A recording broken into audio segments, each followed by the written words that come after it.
এবার দেখুন চিকেন রান্নার রেসিপি। বিসমিল্লাহির রহমানির রহিম শুরু করলাম। প্রথমে তিলটা দিলাম, চুলা লো হিট দিলাম। এখন দেখেন আগে কড়াইটা একটু গরম হয়ে নেবে। এখন দিয়ে দিলাম পরিমাণ মতো সয়াবিন তেল। তো আপনারা বলতে পারেন সরিষার তেল কেন ইউজ করি না, আসলে প্রবাসের মাটি এখানে এত কিছু দেখা হয় না।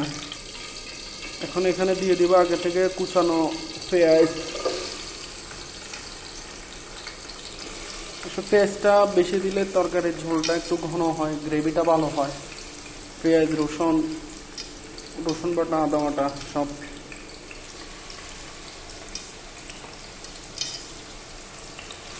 প্রশ্ন করতে পারেন ভাই আপনার ব্রেসলেটটা কোথায়, কে গিফট করছে? এটা আমার একজন প্রিয় মানুষ গিফট করলো আমাকে।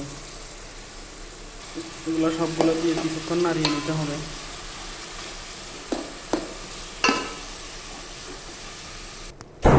এখন এখানে দিয়ে দিলাম পরিমাণ মতো হলুদ, মরিচ, লবণ, কারি মশলা এবং সবচেয়ে ফেভারিট চিকেন মশলা। দেখেন আসলে মশলাগুলো দেওয়ার সময় দেখাতে পারি না, কারণ এক হাতে মশলা দিয়ে আর এক হাতে ভিডিও করা আমার পক্ষে সম্ভব না, কারণ আমি এখনও নতুন। এখন সবগুলো মশলা একসাথে মিক্সার করলাম। যখন এখানে তেল ছাড়ে দিব অনেকক্ষণ কষানোর পরে, তারপর আগে থেকে ফ্রাই করা মুরগির মাংসটা এখানে দিয়ে দিব। ততক্ষণ পর্যন্ত ওয়েট করেন। দেখেন আস্তে আস্তে মশলা থেকে তেল ছাড়তেছে।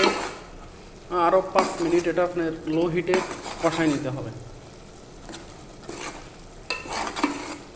আমরা তো আর আফাদের মতো পারি না, আমরা তো পুরুষ মানুষ, জানি না কেমন হইতেছে। আর নতুন মানুষ ভিডিওটা কেমন হইতেছে তাও জানি না।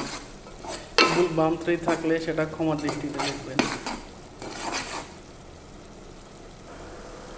দেখেন মাশাআল্লাহ গ্রেভিটা অনেক সুন্দর হয়ে আসছে।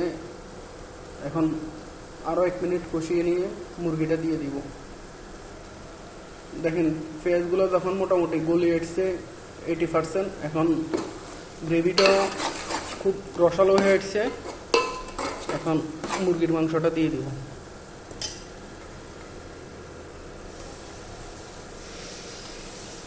আমি আবার মুরগি ভাজা করা ছাড়া রান্না করতে পারি না, আমার কাছে পছন্দ না। অনেকে আছে কাঁচা রান্না করে খায়। দেখেন অনেকগুলো মাংস, আসলে মাংসগুলো 3 দিনের জন্য রান্না করতেছি। আমরা প্রবাসীরা এরকমই, বেলা রান্না করে 3 বেলা খাইতে হয়। মাংসগুলো যখন গ্রেভির সাথে মিক্স করলাম, দেখেন কি চমৎকার একটা কালার আসছে। কোনো ভুল ভ্রান্তি যদি দেখেন কমেন্ট করেন, শিখে নিব আপনাদের কাছ থেকে। তা এভাবে গ্রেভির মধ্যে 2 মিনিট কষিয়ে পরে গরম পানি দিয়ে দিব। দেখেন গরম পানি দিয়ে দিলাম। এবার পানিটা ফুটে উঠুক আরও ভালোভাবে, তখন কিছু আলু দিয়ে দিব।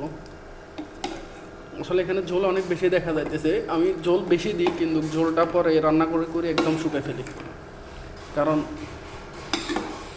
মাংসটা যত বেশি জোশ হবে তত বেশি টেস্ট হবে। ভিডিও করতে করতে হঠাৎ গ্যাসটা শেষ হয়ে গেল। এখন রুমমেটের চুলায় দিয়ে দিলাম ভাত রান্না করার জন্য, আর অন্য একটা চুলাতে মুরগির মাংসগুলো দিয়ে দিলাম। দেখেন টকবক করে ফুটতেছে।